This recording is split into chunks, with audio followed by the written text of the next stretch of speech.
I sat at my desk in the Oval Office trying to read the intelligence report on the Soviet Union, but I knew that it was useless.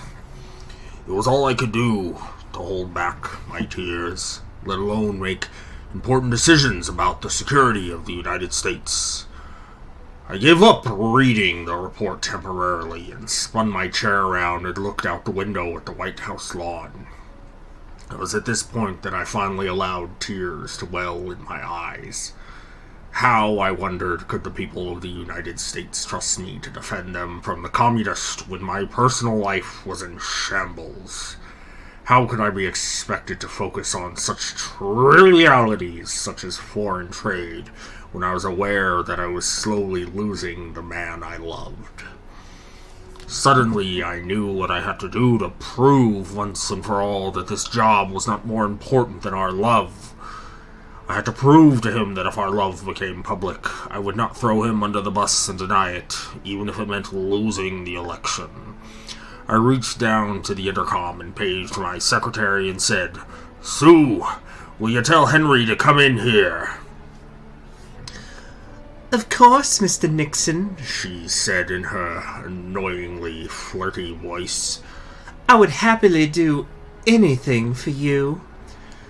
I always cringe whenever Sue hints that she's all too available. That's her problem, I thought, as I waited for Kissinger to arrive. There was no longer a thrill in the chase with women. It's just too easy when you have the power I do. Just then, Kissinger walked in, and as quickly as Hiroshima had been destroyed by the atom bomb, my heart started pounding, and I could feel beads of sweat beginning to race down my chest. "What is it you want, Mr. President?" He stressed the title as if it was the most important thing in my life. If only he knew the truth. I stared into his deep eyes that he always tried to hide behind those silly glasses of his. "What if I was willing to show you that my presidency means nothing to me when put next to our love?" Kissinger fidgeted a little, rubbing his left elbow with his right hand.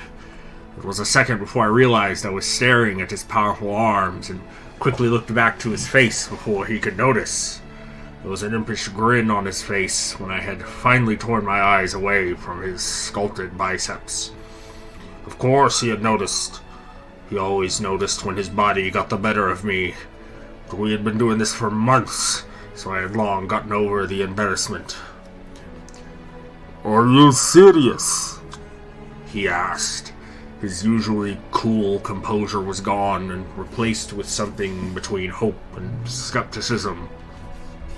"Yes," I said, "to show that getting reelected means nothing to me. If I lose you, I will authorize the Air Force and Army to invade Cambodia."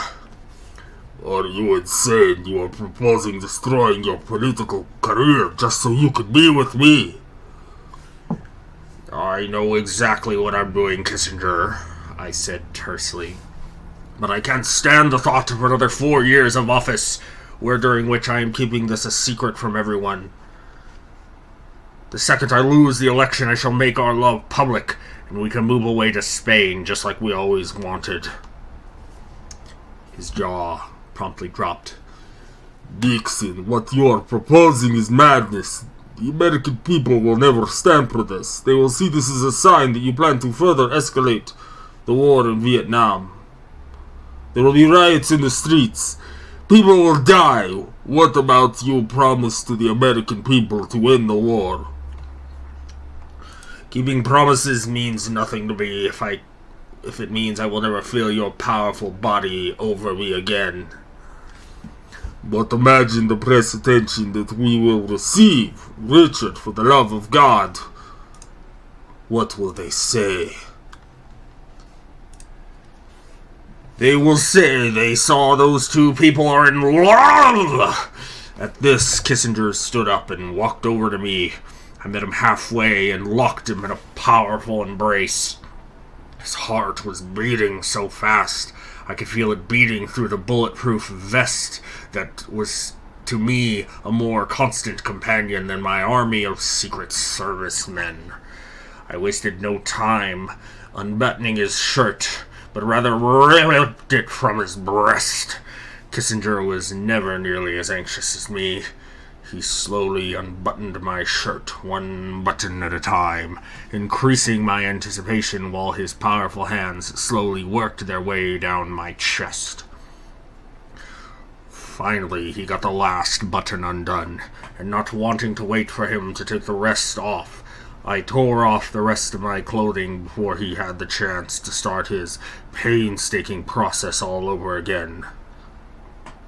Then I turned my attention back to him. In a matter of seconds, he too was standing in the Oval Office wearing nothing but his Argyle socks. I pushed all my papers of my desk in order to make room for us and lay down on it, looking back at Kissinger and said, "Take me like Marilyn Monroe took Kennedy." "No," he passionately responded.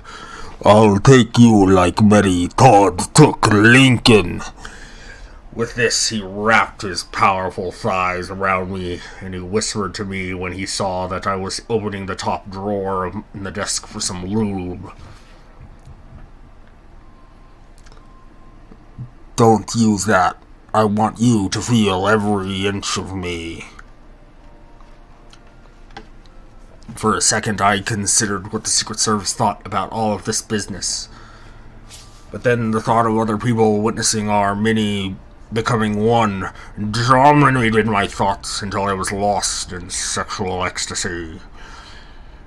After we had finished, he lay on top of me and gently ran his fingers down my trembling chest.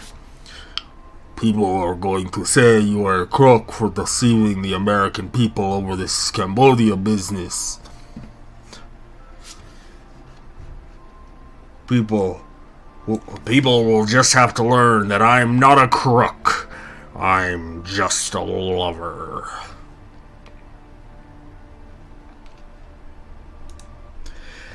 April Fools, everybody. I hope that you enjoyed that. Had to get the Americans who, for yesterday's prank, it was still March 31st. You see, that's how you get people. You prank them once, then you prank them again because they think you're safe. Please be sure to subscribe if you haven't already, if for some reason you're a newcomer to the channel. And you all take care. Happy April Fool's Day, everyone.